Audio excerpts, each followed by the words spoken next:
সহযোগত আমি যি 150টা পৰিয়ালক ইতিমধ্যে যি দৈনন্দিন ব্যৱহাৰ্য তেওঁলোকৰ সামগ্ৰী এই সামগ্ৰী বিতৰণৰ কাৰণে আহিছিলোঁ। আমাৰ লগত উপস্থিত আছে টিলিঙা স্পৰ্টছ ক্লাবৰ সম্পাদক ৰূপম বৰশইকীয়াৰ লগতে তেওঁলোকৰ সতীৰ্থসকল আছে। তেওঁলোক গুৱাহাটীৰ পৰা আহিছে, গতিকে তেওঁলোকক এই যি বানে বিধ্বস্ত কৰি থৈ যোৱা এই বানপীড়িত অঞ্চলৰ ৰাইজৰ ওচৰলৈ আমি সাহায্য হিচাপে কিছু সকাহ লৈ আহিছোঁ।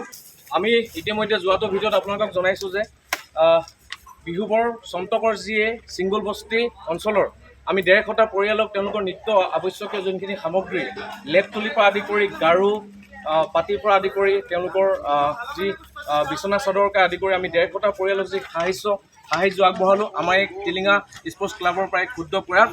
গতিকে অনাগত দিনত টিলিঙা স্পৰ্টছ ক্লাব আমি সদায় সজীৱ হৈ আছোঁ মানুহে মানুহৰ বাবে। আমি এয়াই আমাৰ প্ৰথম প্ৰয়াস বিহুবৰ এই বিধ্বস্ত অঞ্চলৰ কাৰণে।